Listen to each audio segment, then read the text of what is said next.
रहीम अस्सलाम वालेकुम dear students. आज हमारा वेव्स का नेक्स्ट लेक्चर है। इस लेक्चर में हम क्या पढ़ेंगे? Periodic waves. क्या कौन सी वेव्स? Periodic waves. और इसी तरह पीरियोडिक वेव्स, इसी तरह लॉन्गिट्यूडनल पीरियोडिक वेव्स, इसी तरह पीरियोडिक वेव्स के टाइप्स भी पढ़ेंगे। इसी तरह फेज डिफरेंस, पाथ डिफरेंस, ये सारे क्या करेंगे इस लेक्चर में हम क्या करेंगे डिटेल से पढ़ेंगे। इससे पहले हमने क्या पढ़ा था? वेव्स का इंट्रोडक्शन पढ़ा था इससे पहले लेक्चर में। और हमने क्या पढ़ा था? इसी तरह प्रोग्रेसिव वेव्स को भी क्या किया था? पढ़ लिया था। उस पर हमने वेव्स को दो मेजर कैटेगरी में डिवाइड किया था, एक मैकेनिकल और एक नॉन मैकेनिकल। तो मैकेनिकल वेव्स के हम फर्दर टाइप्स पढ़ रहे थे। वहाँ पर हमने क्या पढ़ा कि प्रोग्रेसिव वेव्स, और प्रोग्रेसिव वेव्स के हमने टाइप्स, वहाँ पर कैरेक्टरिस्टिक्स, ये वेवलेंथ, टाइम पीरियड, फ्रीक्वेंसी, ये तमाम तरह हमने उस लेक्चर में हमने क्या कर लिया? पढ़ लिया डिटेल से। मैंने वहाँ पर वेव्स और प्रोग्रेसिव वेव्स को वहाँ पर मैंने डिफाइन किया था और पढ़ा लिया। तो आज हम क्या पढ़ेंगे? Periodic waves. अब पीरियोडिक वेव्स में हम क्या करेंगे? इससे डिटेल पीरियोडिक वेव्स, इसी तरह phase difference, path difference, periodic waves के टाइप्स, या हर पॉइंट हम क्या करेंगे? डिस्कस करेंगे। तो काइंडली अगर आप चैनल पर नए हो तो चैनल को सब्सक्राइब कर दे और बेल आइकन की घंटी को पुश कर दे ताकि आपको नए आने वाली लेक्चर की नोटिफिकेशन मिल सके। तो लेक्चर स्टार्ट करते हैं। Periodic waves. मैंने सबसे पहले क्या लिखा है? Types of mechanical waves. ये जो भी हम तमाम तरह अभी टाइप्स पढ़ेंगे, periodic wave, progressive wave, standing wave, जिसको हम स्टेशनरी वेव्स भी कहते हैं, ये तमाम किसके टाइप्स है? Mechanical waves. और मैकेनिकल वेव्स कौन सी वेव्स थी? वो वेव्स जिसको एक जगह से दूसरी जगह ट्रांसफर होने के लिए किसी मीडियम की जरूरत होती है, वो बगैर मीडियम के ट्रांसफर नहीं होती है। जिस तरह साउंड वेव एक जगह से दूसरी जगह ट्रांसफर होने के लिए उसको किसी न किसी मीडियम की जरूरत होती है। जिस तरह हवा के जरिए साउंड वेव्स एक जगह से दूसरी जगह ट्रांसफर होती है। तो इसी तरह हम मैकेनिकल वेव्स की टाइप्स पढ़ रहे थे। सबसे पहले इसको हम किस टाइप्स ऑफ मैकेनिकल वेव किस बुनियाद पर? ये क्या है? On the basis of disturbance. हमने on the basis of disturbance हम क्या कर रहे हैं? वेव्स को हमने क्लासिफाई किया। ये हमारी मैकेनिकल वेव्स की क्लासिफिकेशन है किसकी बुनियाद पर? On the basis of disturbance. On the basis of disturbance.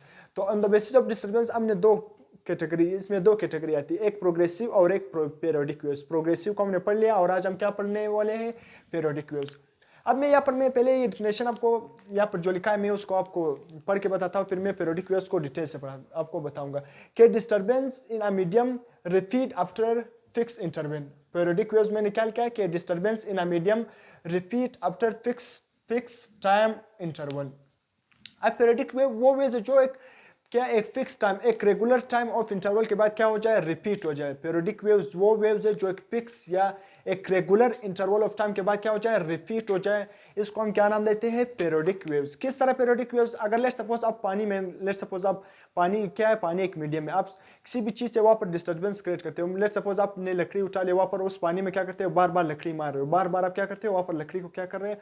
उस पानी में मार रहे हो, तो वहां पर बार बार क्या हो रही है? प्रोड्यूस लेयर्स क्या हो रही है? वेव्स प्रोड्यूस हो रहे हैं। तो हमारे साथ क्या है? एक रेगुलर इंटरवल पर क्या हो रहे हैं? वेव्स प्रोड्यूस हो रहे हैं। तो क्या है? वो पीरियोडिक वो वेव्स है जो क्या करते हैं? एक रेगुलर इंटरवल के बाद क्या हो? प्रोड्यूस हो। क्या पीरियोडिक वेव्स वो वेव्स है या वो डिस्टर्बेंस वेव्स? हमारे साथ सिंपल क्या है? वेव्स। मैंने आपको बताया था कि disturbance in any medium is called waves. तो इसी तरह पीरियोडिक वेव्स, ये भी हमारे साथ कोई डिस्टर्बेंस, अब ये स्पेशल ये क्या है? इसको हमने पीरियोडिक डिस्टर्बेंस मतलब पीरियोडिक वेव्स। तो हम पीरियोडिक वेव्स के रिलेटेड इसको हम पढ़ेंगे। तो पीरियोडिक वेव्स मतलब disturbance in a medium repeat after fix time interval. मतलब पीरियोडिक वेव्स वो वेव्स है जो फिक्स एक खास इंटरवल के बाद, एक खास रिथम के बाद क्या हो? रिपीट हो। किस तरह में? यहाँ पर मैंने ये एग्जांपल, लेट सपोज मैं ये एग्जांपल ट्रांसवर्स वेव का है तो मैं आपको पीरियोडिक वेव्स का भी समझाता हूँ। लेट सपोज इसी एग्जांपल को मैं ले लेता हूँ कि लेट सपोज ये एक लैम्डा है ना, एक लैम्डा लेट सपोज ये क्या है? एक वेवलेंथ। सही है? ये वेवलेंथ है, यहाँ से स्टार्ट हो गया यहाँ तक खत्म हो गया। सही है? ये वेवलेंथ है। लेट सपोज एक सेकंड में क्या हुआ? एक वेवलेंथ प्रोड्यूस हो गया। एक सेकंड में एक वेवलेंथ क्या हो गया? प्रोड्यूस हो गया। अगले सेकंड में भी एक वेवलेंथ प्रोड्यूस हो गया। अगले सेकंड में भी एक वेवलेंथ प्रोड्यूस हो गया। अगले सेकंड में भी एक वेवलेंथ प्रोड्यूस हो गया। तो ये हमारे साथ क्या है? एक मतलब क्या है? वेव्स प्रोड्यूस हो रहे हैं फिक्स इंटरवल के बाद, तो इसको हम क्या नाम देते हैं? Periodic waves. मैंने क्या एग्जांपल दिया कि एक अगले सपोज अगर एक सेकंड में एक वेवलेंथ प्रोड्यूस हो गया, अगले एक सेकंड में भी एक वेवलेंथ प्रोड्यूस हो गया, अगले एक सेकंड में भी एक वेवलेंथ प्रोड्यूस हो गया। एक सेकंड में एक वेवलेंथ तो अगले एक सेकंड में भी एक वेवलेंथ, अगले एक सेकंड में भी एक वेवलेंथ। तो एक खास इंटरवल के बाद क्या हो रहा है? एक खास इंटरवल के बाद वेव्स क्या हो रहा है? प्रोड्यूस हो रहा है। तो इसलिए पीरियोडिक वेव्स वो वेव्स जो क्या हो? मतलब क्या हो? कोई भी मीडियम मतलब ऐसा वेव जो क्या हो? बार बार रिपीट हो, बार बार प्रोड्यूस हो एक खास इंटरवल के बाद, इसको हम क्या नाम देते हैं? Periodic waves. लेट सपोज अगर मैं आपसे पूछता हूं कि एक सेकंड में एक वेव्स प्रोड्यूस हो गए, अगले एक सेकंड में 5 वेव्स प्रोड्यूस हो गए, अगले एक सेकंड में 3 वेव्स प्रोड्यूस हो गए, तो ये हमारे साथ पीरियोडिक नहीं है। पीरियोडिक का मतलब क्या है? जो रिपीट हो जाए एक खास interval of time, fix interval of time के बाद क्या हो? रिपीट हो। अगर एक सेकंड में पहले एक सेकंड में एक वेवलेंथ प्रोड्यूस हो गया तो अगले एक सेकंड में भी एक वेवलेंथ वेवलेंथ प्रोड्यूस होगा, अगले 1 सेकंड में भी एक वेवलेंथ प्रोड्यूस होगा, तो इसको हम क्या नाम देते हैं, पीरियोडिक वेव्स। तो वो डिस्टर्बेंस किसी भी मीडियम में जो डिस्टर्बेंस होगा, डिस्टर्बेंस इन मीडियम, किसी भी मीडियम में जो डिस्टर्बेंस होगा, अगर वो क्या हो, एक खास इंटरवल के बाद रिपीट हो with equal interval of time, इसको हम क्या नाम देते हैं, पीरियोडिक वेव्स, जिस तरह मैंने अभी एग्जांपल दिया। इसके बाद जिस तरह आप कोई भी ड्रम है ना, अब ड्रम क्या है, एक मीडियम में आप किसी भी चीज से उसको हिट करते हो, सही। तो अगर आपने एक बार हिट कर लिया तो क्या होगा, वहाँ पर वेव्स प्रोड्यूस होगा, तो सिंपल वेव्स प्रोड्यूस होगा, तो हमारे साथ क्या है, पीरियोडिक नहीं। अगर आप उसको बार बार हिट कर रहे हो, बार बार हिट कर रहे हो, तो वहाँ पर क्या है, बार बार क्या हो रहा है, वेव्स प्रोड्यूस हो रहा है, एक स्पेसिफिक इंटरवल के बाद क्या हो रहा है, वेव्स प्रोड्यूस हो रहा है। तो वेव्स पीरियोडिकली प्रोड्यूस हो रहा है एक स्पेसिफिक इंटरवल ऑफ टाइम में, तो इसलिए इसको हम क्या नाम देते हैं, पीरियोडिक वेव्स। तो पीरियोडिक वेव्स हमने क्या कर लिया, डिफाइन कर लिया कि वो वेव्स जो एक खास इंटरवल, मतलब रिपीट हो एक खास इंटरवल ऑफ टाइम, सही, इंटरवल ऑफ टाइम के बाद, तो ये क्या हो गया, पीरियोडिक वेव्स। अब पीरियोडिक वेव्स के टाइप्स, स्पेशली पीरियोडिक वेव्स के दो टाइप्स है, ट्रांसवर्स पीरियोडिक वेव्स और लॉन्गिट्यूडनल पीरियोडिक वेव्स। इससे पहले हमने प्रोग्रेसिव वेव्स पढ़ा था, इसको हम क्या कहते हैं, टाइप्स भी इसको कह सकते हैं कि पीरियोडिक वेव्स के दो टाइप्स है, मतलब पीरियोडिक वेव्स ट्रांसवर्स वेव्स भी हो सकती है, इसी तरह पीरियोडिक वेव्स लॉन्गिट्यूडनल वेव्स भी हो सकती है। इससे पहले मैंने आप ट्रांसवर्स और लॉन्गिट्यूडनल डिटेल से पढ़ा था। ट्रांसवर्स वेव्स वो वेव्स है जिसमें क्या हो, पार्टिकल्स और वेव्स का जो मोशन है, मतलब अगर एनर्जी क्या है, पार्टिकल क्या करे, वाइब्रेट करे perpendicular to the motion of energy. अगर वेव्स इस डायरेक्शन में जा रहा था तो पार्टिकल क्या करेगा, परपेंडिकुलरली वाइब्रेट करेगा, सही है। तो यहाँ पर क्या हो, ट्रांसवर्स वेव्स क्या है, कौन सी वेव्स, जिस तरह मैंने यहाँ पर लगाया, लेट्स सपोज ये पार्टिकल क्या करे, अपवर्ड डाउनवर्ड मोशन में क्या कर रहा है, क्या कर रहा है, मोशन, मतलब क्या कर रहा है, वाइब्रेट कर रहा है। लेट्स सपोज क्या है, कोई ना कोई पार्टिकल्स है, यहाँ पर क्या है, पार्टिकल्स है, ये मैं बना रहा था, लेट्स सपोज क्या है, पार्टिकल्स। तो ये पार्टिकल्स क्या है, लेट्स सपोज मैंने कोई भी पार्टिकल्स को मेंशन कर लिया, तो ये पार्टिकल्स अपवर्ड और डाउनवर्ड, मैंने मोशन की डायरेक्शन भी बताई, अपवर्ड और डाउनवर्ड मोशन करता है। इसी तरह एनर्जी इस डायरेक्शन में क्या हो रही है, ट्रांसफर हो रही है, जबकि पार्टिकल अपवर्ड और डाउनवर्ड मोशन करता है। तो इसलिए ट्रांसवर्स वेव्स वो वेव्स है जिसमें पार्टिकल्स ऑफ द मीडियम और एनर्जी दोनों क्या हो, परपेंडिकुलर हो, मतलब अगर एनर्जी जिस प्रोपिगेशन, मतलब जिस पॉइंट पे पार्टिकल्स क्या कर रहे हैं, वाइब्रेट कर रहे होते हैं, एनर्जी क्या करती है, उसके परपेंडिकुलर क्या करती है, ट्रांसफर होती है। तो इसको हम क्या नाम देते हैं, transverse periodic waves, simple transverse waves. अब पीरियोडिक वेव्स इसके साथ आ गया, तो पीरियोडिक वेव्स में भी समझाऊंगा। अब सिंपल लॉन्गिट्यूडनल वेव्स क्या है, मैं simple longitudinal waves, longitudinal waves वो वेव्स है जिसमें क्या हो, पार्टिकल्स ऑफ द मीडियम और एनर्जी का ट्रांसफर दोनों क्या हो, पैरेलल हो। पार्टिकल भी क्या करे, जिस तरह स्प्रिंग में वेव्स, स्प्रिंग क्या करता है, जो स्प्रिंग भी इस तरह क्या करे, ऑसिलेशन, मतलब उसमें स्प्रिंग के पार्टिकल भी इस तरह ऑसिलेशन कर रहे होते हैं, और इसी तरह वेव्स भी इसी डायरेक्शन में, एनर्जी भी इसी डायरेक्शन में क्या हो रही है, ट्रांसफर हो रही थी। तो पार्टिकल्स ऑफ द मीडियम और वेव्स का ट्रांसफर होना दोनों क्या है, पैरेलल, जब particles of the medium vibrate करे और वेव्स भी उसी डायरेक्शन में क्या हो, ट्रांसफर हो। अब particles of the medium, spring इस तरह क्या करता है, वाइब्रेट करता है, तो पार्टिकल्स ऑफ द मीडियम या वेव्स भी, जो पार्टिकल्स ऑफ द मीडियम इस तरह वाइब्रेट करते हैं, तो वेव्स भी इसी डायरेक्शन में इस तरह प्रोड्यूस, मतलब क्या होते हैं, ट्रांसफर होते हैं। तो दोनों का डायरेक्शन क्या होता है, पैरेलल। तो इसलिए लॉन्गिट्यूडनल वेव्स में पार्टिकल्स ऑफ द मीडियम और वेव्स, या सिंपल आप क्या कह सकते हैं कि एनर्जी का ट्रांसफर होना, ये दोनों क्या होते हैं, पैरेलल। जबकि ट्रांसवर्स वेव में पार्टिकल क्या करते हैं, अपवर्ड और डाउनवर्ड मोशन करते हैं, मतलब क्या करते हैं, अपवर्ड और डाउनवर्ड वाइब्रेट करते हैं, और एनर्जी बिल्कुल इस डायरेक्शन में परपेंडिकुलर क्या होता है, ट्रांसमिट होता है, इस डायरेक्शन में या इस डायरेक्शन में। तो ट्रांसवर्स और लॉन्गिट्यूडनल वेव्स मैंने यहाँ पर क्या कर लिया, यहाँ पर आपको बता दिया। इससे पहले मैंने लेक्चर दिया था, उससे मैंने डिटेल ट्रांसवर्स और लॉन्गिट्यूडनल वेव्स को मैंने डिटेल से वहाँ पर पढ़ाया था, तो वहाँ पिछला लेक्चर, फर्स्ट लेक्चर आप देख सकते हो। तो सिंपल यहाँ पर मैंने आपको बता दिया। अब मैं आपको सिंपल उसका इंट्रोडक्शन दे देखिए, ट्रांसवर्स और लॉन्गिट्यूडनल वेव्स। अब ट्रांसवर्स पीरियोडिक वेव्स और लॉन्गिट्यूडनल पीरियोडिक वेव्स। अब ट्रांसवर्स पीरियोडिक वेव्स किस तरह होगी, याद रखना, the transverse waves which repeats it motion equally in equal interval of time. अब ट्रांसवर्स वेव मैंने बताया था जिसमें पार्टिकल्स क्या कहते हैं, अपवर्ड और डाउनवर्ड क्या करते हैं, वाइब्रेट करते हैं, और एनर्जी बिल्कुल उसके परपेंडिकुलर क्या होती है, या वेव्स उसके परपेंडिकुलर ट्रांसमिट होती है, सही है। तो ये ट्रांसवर्स वेव्स तो होगी। अब ट्रांसवर्स पीरियोडिक वेव्स, इसके साथ क्या गया, पीरियोडिक वेव्स। तो ट्रांसवर्स पीरियोडिक वेव्स क्या बन जाएगा कि the transverse waves which repeats it motion equally in equal interval of time. अगर ट्रांसवर्स वेव्स क्या हो, ट्रांसवर्स वेव अपने मोशन को क्या करे, रिपीट करे इक्वल इंटरवल ऑफ टाइम में। अगर एक सेकंड में एक ट्रांसवर्स वेव प्रोड्यूस हो गया, अगले एक सेकंड में भी एक ट्रांसवर्स वेव प्रोड्यूस हो गया, अगले एक सेकंड में भी एक ट्रांसवर्स वेव प्रोड्यूस हो गया, तो इसको हम क्या नाम देते हैं, मतलब यहाँ पर एक रेगुलर, एक पीरियोडिक मोशन प्रोड्यूस हो रहा है, तो इसलिए इसको हम क्या नाम देंगे, ट्रांसवर्स पीरियोडिक वेव्स। यहाँ पर मैंने क्या क्या किया, the transverse waves which repeat it motion, जो क्या करे अपने मोशन को रिपीट करे equally in equal interval of time. अब टाइम भी क्या, 1 सेकंड, पहले 1 सेकंड में वो एक वेव्स प्रोड्यूस हो गया, एक ट्रांसवर्स वेव्स प्रोड्यूस हो गया, अगले 1 सेकंड में एक ट्रांसवर्स वेव्स प्रोड्यूस हो गया, अगले 1 सेकंड में एक ट्रांसवर्स वेव्स प्रोड्यूस हो गया। तो ट्रांसवर्स वेव्स को अपने मोशन को क्या करे, इक्वली रिपीट कर रहा है, और टाइम भी क्या इक्वली बढ़ रहा है। सी टाइम भी क्या हो रहा है, इक्वली बढ़ रहा है। तो इसलिए इसको हम क्या नाम देंगे, ट्रांसवर्स पेरियोडिक वेव्स।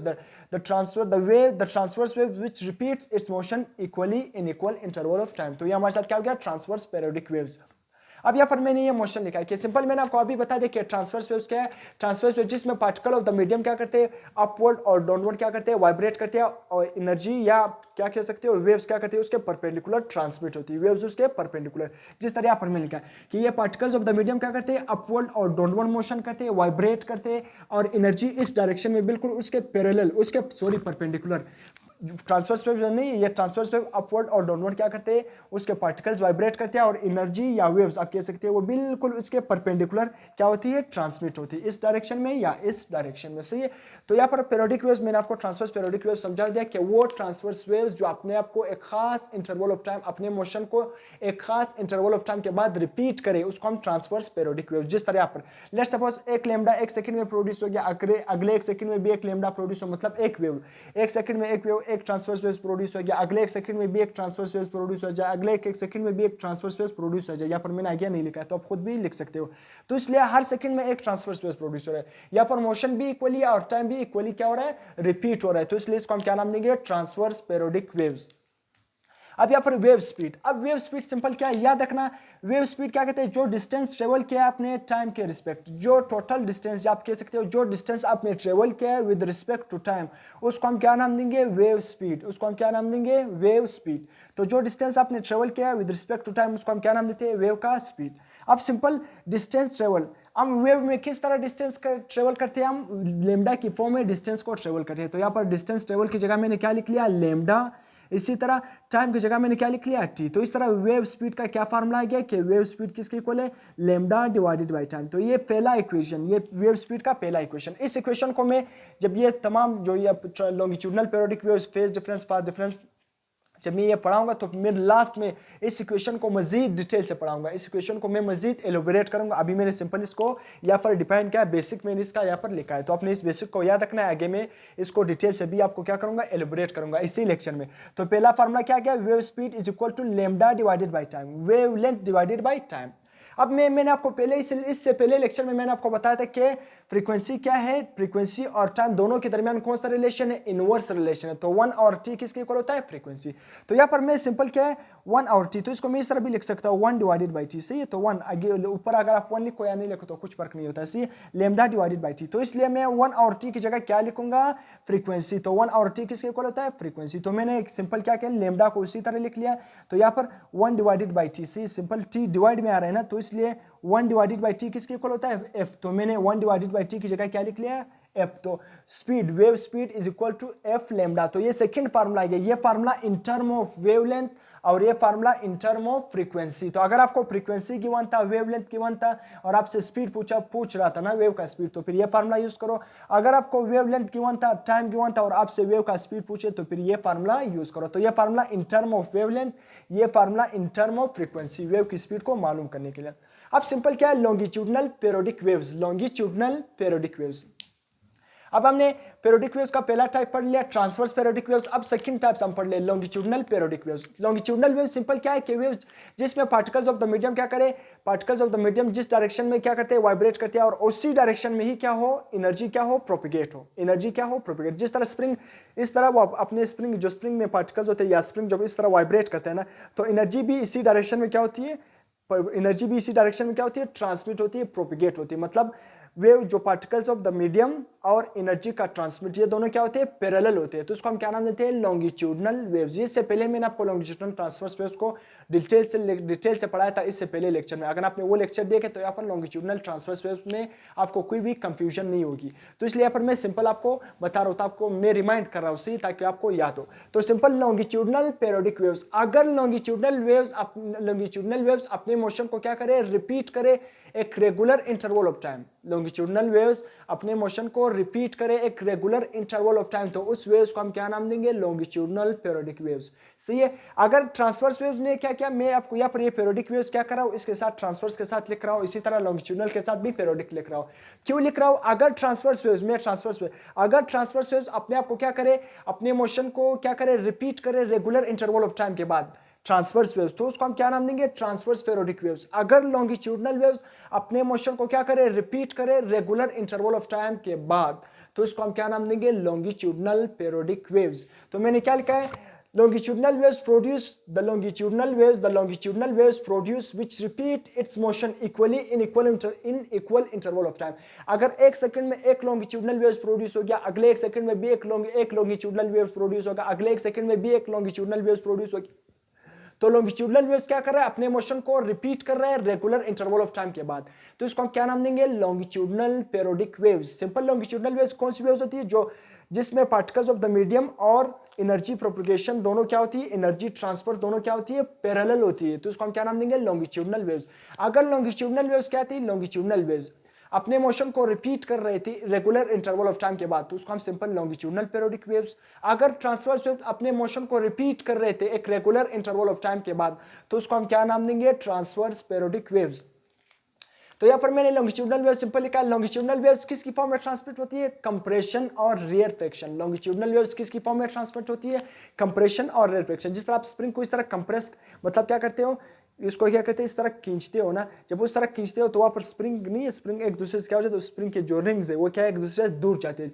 जिस पॉइंट पर जो रिंग्स है, स्प्रिंग एक दूसरे से दूर चला जाता है, स्प्रिंग के पार्टिकल एक दूसरे से दूर चले जाते हैं, उसको हम क्या कहते हैं, रेयरफेक्शन। जब आप उसको वापस छोड़ते हैं तो स्प्रिंग के पार्टिकल, स्प्रिंग के रिंग्स आपस में नजदीक आ जाते हैं। जिस पॉइंट पर स्प्रिंग के रिंग्स नजदीक आ जाए उसको हम क्या नाम देंगे, कंप्रेशन। जिस पॉइंट पर दूर चले जाए उसको हम क्या नाम देंगे, रेयरफेक्शन।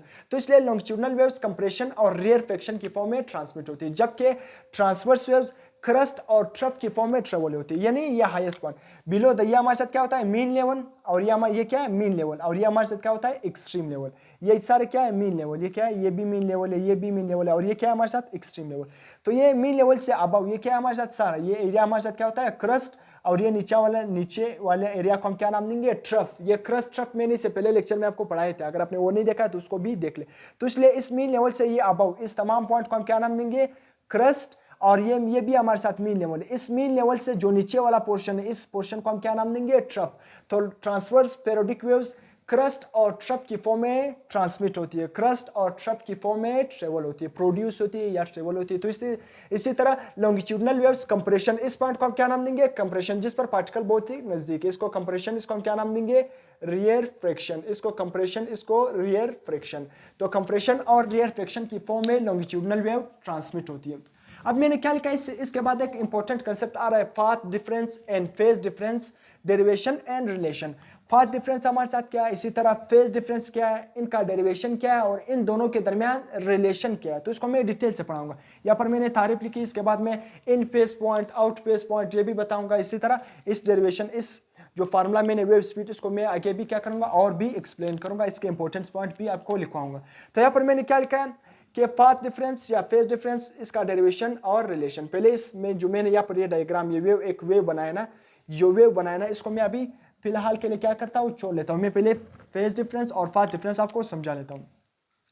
फेज डिफरेंस हमारे साथ क्या है, फेज डिफरेंस और पाथ डिफरेंस। फेज डिफरेंस क्या है, मैंने यहाँ पर इसकी डिफिनेशन लिखी है, फेज डिफरेंस। अब मैं क्या करूँगा, फेज डिफरेंस को पहले, ये जो मैंने डिफिनेशन लिखी इसको मैं आपको क्या करूंगा, पढ़ के बताऊंगा, फिर फेज डिफरेंस का कंसेप्ट भी दूंगा कि फेज डिफरेंस क्या है, कि फेज डिफरेंस। तो मैंने क्या लिखा है, इज द डिफरेंस, तो मैं यहाँ पर मैंने नहीं लिखा है, जगह कम था, तो इसलिए phase difference is the difference, क्या लिखूँ, इसके साथ आप लिख लेना, नहीं तो मैंने फेज डिफरेंस यहाँ पर लिख लिया, इसकी तारीफ में लिख रहा हूँ कि phase difference is the difference. Phase difference कौन सा है, is the difference in phase angle between two points of a wave, और ये पॉइंट मैं बाद में बताऊंगा। फेज डिफरेंस क्या है, फेज डिफरेंस सिंपल क्या है, एक डिफरेंस है। फेज डिफरेंस हमारे साथ क्या है, एक डिफरेंस है इन फेज एंगल। याद रखना, एक वेव में दो पॉइंट्स, एक वेव में किसी भी दो पॉइंट्स के दरमियान, एक वेव्स में किसी भी दो पॉइंट्स के दरमियान जो फेज मतलब एंगल का डिफरेंस होगा, किसी भी वेव्स में, यहाँ पर मैंने क्या लिखा है, the difference in phase angle between two points. किसी भी वेव में दो पॉइंट्स के दरमियान जो फेज एंगल का डिफरेंस होगा, किसी भी वेव्स, ये हमारे साथ क्या है, एक वेव्स है। लेट्स सपोज ये पॉइंट P है और ये पॉइंट टी है। तो ये लेट्स सपोज अगर ये पॉइंट पी है और ये पॉइंट एस है, पॉइंट पी पॉइंट एस, किसी भी एक वेव्स में दो पॉइंट के दरमियान जो फेज एंगल का डिफरेंस होगा उसको हम क्या नाम देंगे, फेज डिफरेंस। किसी भी वेव में दो पॉइंट्स के दरमियान जो फेज एंगल का डिफरेंस होगा, किसी भी वेव में दो पॉइंट्स के दरमियान फेज एंगल का जो डिफरेंस होगा या फेज एंगल का जो भी डिफरेंस होगा दो पॉइंट्स के दरमियान, उसको हम क्या नाम देंगे, फेज डिफरेंस। तो इसलिए is the difference in phase angle between two points of the waves. तो किसी भी दो पॉइंट्स के दरमियान जो फेज डिफरेंस होगा, किसी भी दो पॉइंट के दरमियान जो फेज एंगल में क्या होगा, डिफरेंस होगा। मैंने एक वेव कंसिडर कर लिया, उस वेव में दो पॉइंट्स होंगे, उस दो पॉइंट्स के दरमियान जो फेज एंगल का डिफरेंस होगा, किसी भी वेव में दो पॉइंट्स के दरमियान जो फेज एंगल का डिफरेंस होगा उसको हम क्या नाम देंगे, फेज डिफरेंस। और फेज डिफरेंस का यूनिट क्या है, फेज डिफरेंस। फेज डिफरेंस हम किस में मेजर करते हैं, रेडियन में। फेज डिफरेंस हम किस में मेजर करते हैं, रेडियन। फेज डिफरेंस हमारे साथ एंगल है, तो एंगल का यूनिट क्या होता है, रेडियन। मैंने आपको फर्स्ट चैप्टर में मैंने आपको पढ़ाया कि एंगल्स का यूनिट क्या होता है, रेडियन होता है। तो इसलिए फेज डिफरेंस किसी भी एक वेव में दो पॉइंट्स के दरमियान, किसी भी वेव में दो पॉइंट्स के दरमियान जो फेज एंगल का डिफरेंस होगा उसको हम क्या नाम देंगे, फेज डिफरेंस। फेज हम किसको कहते हैं, एक्चुअली एंगल को भी कहते हैं। तो फेज डिफरेंस को हम किससे रिप्रेजेंट करते हैं, इस तरह फाई से रिप्रेजेंट करते हैं। फेज डिफरेंस किससे रिप्रेजेंट करते हैं, इस तरह फाई से रिप्रेजेंट करते हैं। और फेज डिफरेंस हम किस में मेजर करते हैं, ये क्वेश्चन अक्सर आता है कि फेज डिफरेंस को हम किस चीज में मेजर करते हैं, रेडियन में, क्योंकि फेज डिफरेंस एक्चुअली एक एंगल है। एक वेव में दो पॉइंट्स के दरमियान जो फेज एंगल का डिफरेंस होगा उसको हम क्या नाम देंगे, फेज डिफरेंस। तो फेज डिफरेंस क्या हो गया, एक एंगल हो गया। तो इसलिए अब इसको हम किस चीज में मेजर करेंगे, रेडियन में। अब पाथ डिफरेंस क्या होगा, it is the distance between two points of a wave. याद रखना, it is the distance between two points of a wave.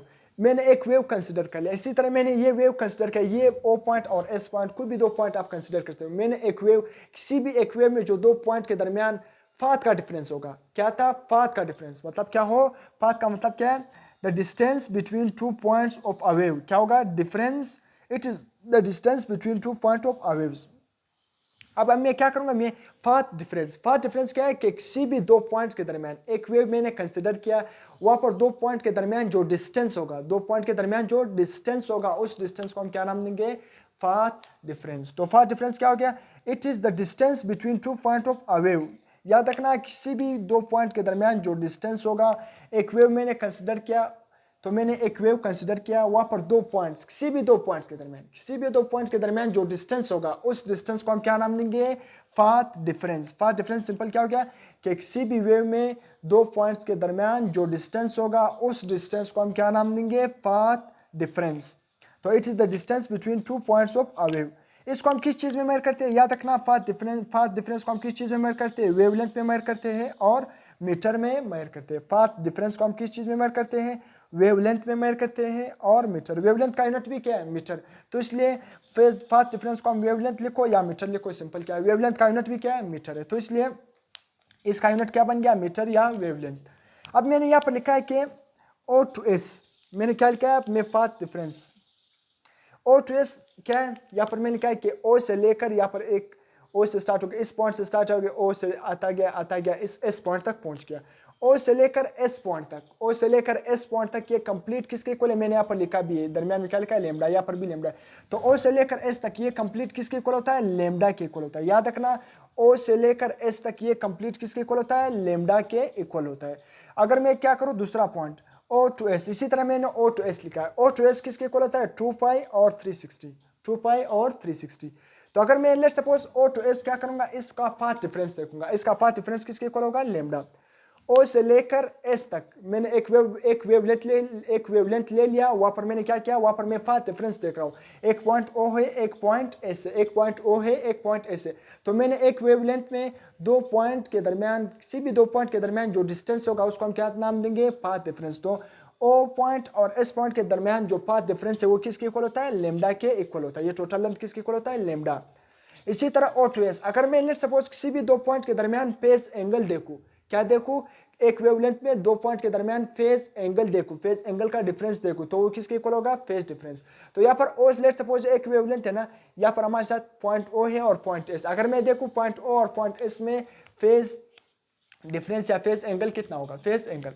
तो लेट्स सपोज इस पॉइंट पर, जीरो पॉइंट पर, तो हमारे साथ फेज एंगल क्या होगा, जीरो होगा। जीरो पॉइंट पर, ये जीरो पॉइंट नहीं, ये O, इस O पॉइंट पर सी मैंने सिंपल नाम दिया OPQRS।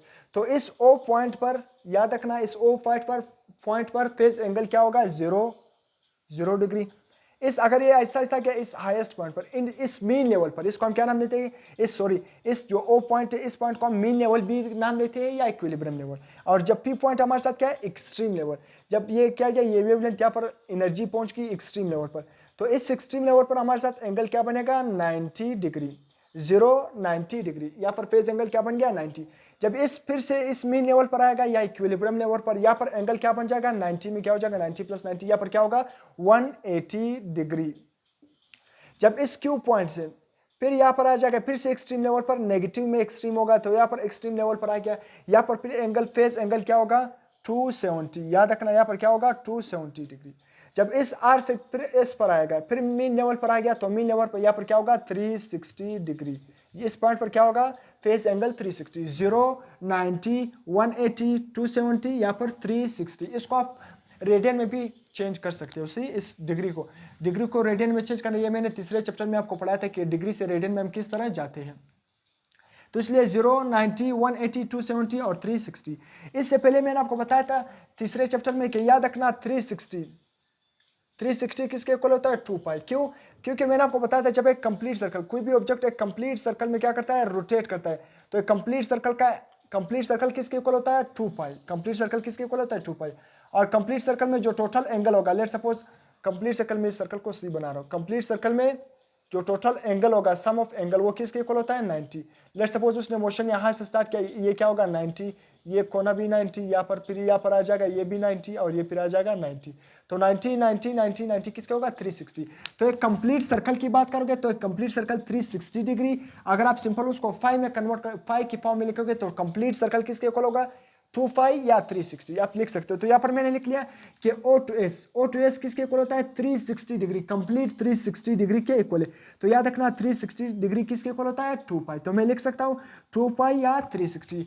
O पॉइंट से लेकर S पॉइंट तक जो फेज डिफरेंस, जो फेज एंगल हमारे साथ आ रहे हैं, वो कितना है, 2 पाई या 360। अब मैं इसी में आपको बताऊं कि कौन सा पॉइंट इन फेज है और कौन सा पॉइंट आउट ऑफ फेज है। तो अगर आपने ये पॉइंट्स लिखे तो इस पॉइंट को आप नोट भी कर सकते हो, आप इसका स्क्रीनशॉट भी लिख सकते हो। इसके बाद मैं क्या बताऊंगा कि कौन से पॉइंट इन पेज है और कौन से पॉइंट आउट ऑफ पेज, और इसी तरह उसके साथ साथ वेव स्पीड का जो फार्मूला है उसका भी कुछ रिलेशन आगे बताऊंगा। अब हम क्या पढ़ लेते हैं, फेज डिफरेंस और फास्ट डिफरेंस हमने क्या कर लिया, पढ़ लिया। अब मैं यहाँ पर आपको बताऊँ कि कौन से पॉइंट इन पेज है और कौन से पॉइंट आउट ऑफ पेज है, कौन से पॉइंट इन फेज और कौन से पॉइंट आउट ऑफ फेज। तो यहाँ पर मैंने इन फेज पॉइंट लिख लिया, इन फेज पॉइंट। अब यहाँ आपने पहले याद रखना है कि इन फेज पॉइंट के लिए कंडीशन क्या है। तो आपने कंडीशन क्या रखना है, कंडीशन याद रखना है कि सेम डायरेक्शन एंड पोजीशन। अगर दो पॉइंट इन फेज होंगे तो याद रखना उसका डायरेक्शन और उसका पोजीशन क्या होगा, सेम होगा, तो वो दो पॉइंट क्या होंगे, इन फेज। तो पहला कंडीशन आपने एक ट्रिक, ये हमारे साथ क्या है, एक मतलब क्या है, आसानी हमारे लिए प्रोड्यूस करे। तो कंडीशन क्या होगा, सेम डायरेक्शन एंड पोजीशन। अब किस तरह same direction and same position में इन फेज पॉइंट की बात करूंगा। पहला पॉइंट मैंने क्या लिखा है, O and S। O and S कौन से पॉइंट है, इन फेज। यहाँ पर O पॉइंट को देखो ना, ये O और S, ये इन फेज। अब किस तरह इन फेज, लेट सपोज ये पॉइंट, ये पोजीशन क्या है, मीन पोजीशन, इसको हम क्या नाम देंगे, मीन पोजीशन। तो इस मीन पोजीशन पर जो पार्टिकल की डायरेक्शन है वो क्या है, अपवर्ड। डायरेक्शन किस तरह है, अपवर्ड। तो मैं इस तरह लिख लेता हूँ, इस पॉइंट पर डायरेक्शन क्या है, अपवर्ड। डायरेक्शन क्या है, अपवर्ड। अब इस पॉइंट पर आ जाओ, इस मेन पोजीशन पर, अब इस पॉइंट पर आ जाओ ना, मैं लिख लेता हूँ कि इस पॉइंट पर डायरेक्शन क्या होगी, डाउनवर्ड। इस पॉइंट पर डायरेक्शन क्या होगी, इस तरह। इस मेन पोजीशन पर मैं आ जाऊंगा ना, ये हमारे साथ क्या है, एक्सट्रीम पोजीशन। और ये जो P पॉइंट है ना, क्या है, एक्सट्रीम पोजीशन। फिर से मैं Q पॉइंट पर आ गया, ये हमारे साथ कौन सी पोजीशन है, मीन पोजीशन। इस पोजीशन पर पार्टिकल की डायरेक्शन क्या होगी, इस तरफ, मतलब यहाँ पर डायरेक्शन क्या होगी, इस तरफ। अब मैं फिर से यहाँ पर इस एक्सट्रीम पोजीशन पे आ गया, इस पॉइंट पर डायरेक्शन क्या होगी, इस तरफ। इस R पॉइंट पर डायरेक्शन क्या होगी, इस तरफ। अब मैं फिर से यहाँ पर इस मीन पोजीशन पर आ गया, इस पॉइंट पर डायरेक्शन क्या होगी, अपवर्ड। इस पॉइंट पर डायरेक्शन क्या होगी, अपवर्ड। मैंने आपको क्या बता दिया, इन फेज पॉइंट वो पॉइंट है जिसमें पोजीशन भी सेम हो और दोनों की क्या हो, पोजीशन क्या हो, पोजीशन भी पॉइंट हो और पोजीशन भी सेम हो और डायरेक्शन भी सेम हो। पोजीशन भी सेम हो और डायरेक्शन भी सेम हो, तो वो पॉइंट क्या होंगे, इन फेज। अब इस सब पॉइंट्स में से देखो कौन से पॉइंट इन फेज होंगे। याद रखना ये पॉइंट का जो, लेट्स सपोज ये O पॉइंट, इस ओ पॉइंट पर डायरेक्शन पोजीशन भी मीन लेवल है और इस एस पर पोजीशन भी क्या है, मीन है, दोनों पोजीशन तो सेम आएगा। अब दूसरा कंडीशन क्या है कि डायरेक्शन भी सेम है। अगर इस पॉइंट ओ पॉइंट पर डायरेक्शन अपवर्ड है तो इस पॉइंट पर भी डायरेक्शन क्या होना चाहिए, अपवर्ड। तो इस पॉइंट पर डायरेक्शन भी क्या आ रहा है, अपवर्ड, और इस पॉइंट पर डायरेक्शन भी क्या आ रहा है, अपवर्ड। तो इसलिए ओ और एस हमारे साथ कौन से पॉइंट है, इन फेज, हमारे साथ क्या है, इन फेज पॉइंट, क्योंकि दोनों का यहाँ पर भी मीन लेवल है और यहाँ पर ये भी। इस पोजीशन को हम क्या नाम देंगे, मीन पोजीशन। ये ओ पोजीशन भी मीन है और क्यू वाला भी मीन पोजीशन है, एस वाला भी मीन पोजीशन है, यू वाला भी मीन पोजीशन है, वी वाला भी मीन पोजीशन है। जबकि ये अपवर्ड वाला पोजीशन, ये एक्सट्रीम टी वाला एक्सट्रीम पोजीशन है, ये क्या हमारे साथ आर वाला एक्सट्रीम पोजीशन है, ये पी वाला एक्सट्रीम पोजीशन। यहाँ पर भी आप कुछ लिख सकते हो, सही, कुछ लिख सकते हो, सही। यू यहाँ पर एस, यहाँ पर कुछ भी लिखो, क्यू लिखो, डी लिखो, यहाँ पर मैं क्या लिखता हूँ, डी, यहाँ पर मैं कुछ भी नाम। तो D position, T position, P position, R position, ये सारे क्या है, extreme position. O Q S U V हमारे साथ कौन से पोजीशन है, मीन पोजीशन। तो इसलिए ओ और एस कौन से, इन फेज, क्योंकि पोजीशन भी सेम है, ये भी मीन पोजीशन है, ये भी मीन पोजीशन है, डायरेक्शन इसका भी अपवर्ड है, ओ का और एस का भी अपवर्ड है। तो इसलिए ये कौन से, इन फेज, इन फेज पोजीशन। मैं आपको एक ट्रिक बताता हूँ कि कौन से पॉइंट इन फेज। याद रखना, इन फेज के लिए क्या आएगा, इंटीग्रल मल्टीपल ऑफ लेमडा, जो क्या आ जाए, इंटीग्रल मल्टीपल ऑफ लेमडा। मतलब किस तरह, लेमडा फिर क्या आ जाए, या 2 लेमडा आ जाए, या 3 लेमडा आ जाए, इसी तरह या 4 लेमडा आ जाए, या 5 लेमडा आ जाए, अप टू सो ऑन, आप जितना लिखते हो। तो क्या फेज डिफरेंट फेज, इन फेज पॉइंट वो पॉइंट होंगे जिसका क्या है, जो किसके इक्वल होंगे, या तो लेमडा, या तो 2 लेमडा, या तो 3 लेमडा, या तो 4 लेमडा, या तो 5 लेमडा। तो इसलिए यहाँ पर ओ और पी, ये ओ और पी टोटल किसके इक्वल है, लेमडा। तो इसलिए हर वो दो पॉइंट जिसका क्या है डिफरेंस, हर वो दो पॉइंट जिसका डिफरेंस, या हर वो दो पॉइंट जिसका टोटल लेंथ किसके इक्वल हो, लेमडा के इक्वल हो, तो वो पॉइंट किसमें, वो पॉइंट कौन से होंगे, इन फेज। या हर वो पॉइंट, दो पॉइंट्स या 3 पॉइंट जो क्या हो, जिसका लेंथ किसके इक्वल हो, 2 लेमडा के इक्वल हो, 3 लेमडा के इक्वल हो, या 4, मतलब इंटीग्रल मल्टीपल, तो वो क्या होंगे, इन फेज पॉइंट। तो इसलिए ये ओ और पी किसके इक्वल, इसका टोटल लेंथ किसके इक्वल है, लेमडा। तो इसलिए जो पॉइंट, जो दो भी किसी भी दो पॉइंट का जो लेंथ लेमडा के इक्वल होगा, किसी भी दो पॉइंट के दरमियान जो लेंथ किसके इक्वल होगा, लेमडा, तो वो कौन से पॉइंट होंगे, इन फेज पॉइंट। अब मैंने यहाँ पर दूसरा क्या लिखा है, O S V. O S V भी हमारे साथ कौन से, इन फेज। ओ फिर कौन सा पोजीशन, एस और वी, ओ एस वी, ये कौन से, इन फेज। किस तरह इन फेज, ओ पर देखो, मैं पहले ओ और एस को तो मैंने बता दिया, इसका भी मेन पोजीशन है, इसका भी मेन पोजीशन है। ओ पर भी डायरेक्शन अपवर्ड है, अपवर्ड आ रहा है, और एस पर भी डायरेक्शन अपवर्ड है। तो मैं टी पर देखता हूँ, टी पर पोजीशन क्या आएगा, इस तरह क्या होगी, डाउनवर्ड डायरेक्शन में। टी पर पोजीशन क्या है, इस तरह डाउनवर्ड में आएगी। सी टी पॉइंट पर, या पर इस पोजीशन पर, इस मेन पोजीशन पर डायरेक्शन क्या होगी, इस तरह डाउनवर्ड होगी। सी इस डी पोजीशन पर डायरेक्शन क्या होगी, इस तरह अपवर्ड जाएगी। इस वी पोजीशन पर हमारे साथ डायरेक्शन क्या होगी, यहाँ पर एक और वेव आप बना लेना, तो इस पर डायरेक्शन भी क्या होगी, अपवर्ड। तो अब देख लेना मैंने क्या लिखा, ओ एस वी, ओ पर डायरेक्शन, ओ का पोजीशन भी क्या है, मीन पोजीशन है। यहाँ पर एस बी, एस का जो पोजीशन है वो भी क्या है, मीन पोजीशन है। इसी तरह वी का भी क्या पोजीशन, मीन पोजीशन। तो पोजीशन सबका तो सेम है। अब ओ का देखो, ओ पर क्या है, डायरेक्शन क्या है, अपवर्ड, एस पर डायरेक्शन अपवर्ड, और वी पर डायरेक्शन अपवर्ड। तो इसलिए वी एस ओ ये किसके इक्वल है, V O sorry O S और वी, ये तीनों पॉइंट क्या है, इन फेज पॉइंट है, इन फेज पॉइंट। तो अगर मैं आपसे पूछूं, ये वाकई जो मैंने आपको बताते कि वो lambda, 2 lambda, 3 lambda, 4 lambda, 5 lambda, ये अगर लेमडा के इंटीग्रल मल्टीपल में आ जाए ना, 1 लेमडा, 2, 3, 4, तो ये क्या होंगे, ये सारे पॉइंट, किसी भी दो पॉइंट या 3 पॉइंट का डिफरेंस 1 लेमडा हो, 2 लेमडा हो, 3 लेमडा, तो ये सारे क्या होंगे, इन फेज। अब मैंने आपको बता दिया ओ और एस, ओ और एस क्या है, इसका लेंथ किसके इक्वल है, लेमडा। इसी तरह एस और वी, एस और वी का जो क्या है डिस्टेंस है, वो भी किसका इक्वल है, लेमडा के इक्वल है। तो इसलिए ओ और एस या एस और वी, मैंने क्या बता दिया, ओ और एस या एस और वी, इन दोनों का, एस और वी का अगर आप लेंथ देखोगे, या एस ओ और एस, ओ और एस या एस और इन दोनों का लेंथ किसके इक्वल है, लेमडा। इसका एक लेमडा, इसका भी एक लेमडा के इक्वल है। तो लेमडा लेमडा ये क्या हो गया, 2 लेमडा। तो इसलिए 1 लेमडा, 2 लेमडा, किसी भी दो पॉइंट का जो डिफरेंस है वो क्या आ जाए, लेमडा आ जाए, या 2 लेमडा या 3 आ जाए, तो उसका वो पॉइंट क्या होंगे, इन फेज पॉइंट होंगे। तो इसलिए ओ हमारे साथ एस और वी, ये तीनों भी क्या है, इन फेज। इसी तरह पी और टी, अब पी हमारे साथ ये पोजीशन है पी, और इसी तरह टी, पी का पोजीशन भी क्या है, एक्सट्रीम, और टी का पोजीशन भी क्या है, एक्सट्रीम। ये तो पोजीशन तो हमने क्या कर लिया, पोजीशन तो सेम, पोजीशन तो दोनों का सेम। अब दूसरा कंडीशन क्या है, इन फेज के लिए दोनों का डायरेक्शन भी सेम होना चाहिए। पी का डायरेक्शन भी डाउनवर्ड आ रहा है, और एस ये टी का डायरेक्शन भी क्या है, डाउनवर्ड। तो इसलिए पी और टी भी क्या है, इन फेज पॉइंट है। याद रखना ये पी और टी का जो डिफरेंस है, ये भी किसके इक्वल है, पी और टी, पी और टी ये क्या है, ये भी किसके इक्वल है, इसका जो लेंथ है लेमडा के इक्वल है। पी और टी का जो लेंथ है वो भी किसके इक्वल है, लेमडा के इक्वल है।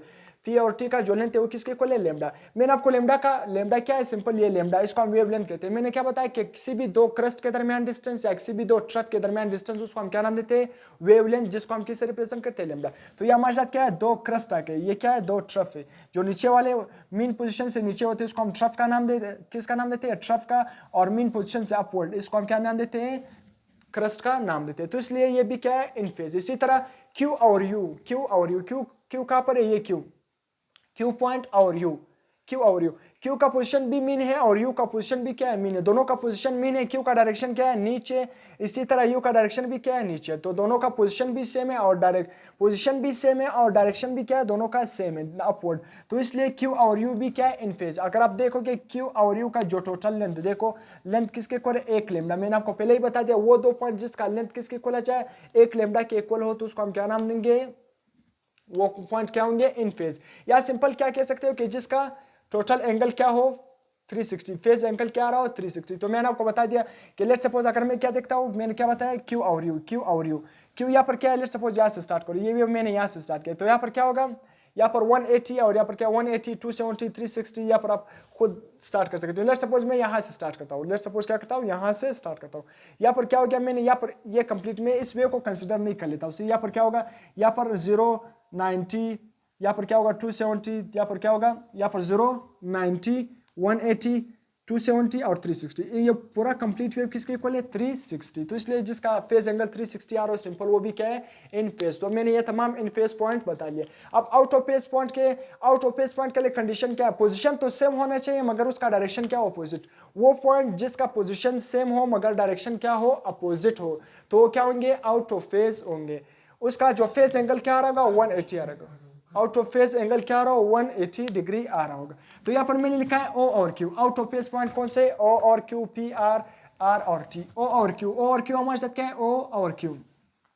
यहाँ पर मैंने यहाँ से डायरेक्शन, ओ हमारे साथ क्या है, पोजीशन मीन। मैंने क्या बताया कि आउट ऑफ फेज के लिए कंडीशन क्या है, पोजीशन सेम होगा मगर डायरेक्शन अपोजिट होगा। पोजीशन ओ हमारे साथ क्या है, ये पोजीशन, ये हमारे साथ ओ पॉइंट है। यहाँ से वेव क्या गया, वेव ने अपनी ट्रेवलिंग स्टार्ट की। तो इस पॉइंट पर वेव का डायरेक्शन क्या है, अपवर्ड। इस पॉइंट पर वेव का डायरेक्शन क्या है, अपवर्ड। मैंने पहले से लिखे। तो पी पॉइंट पर डायरेक्शन डाउनवर्ड।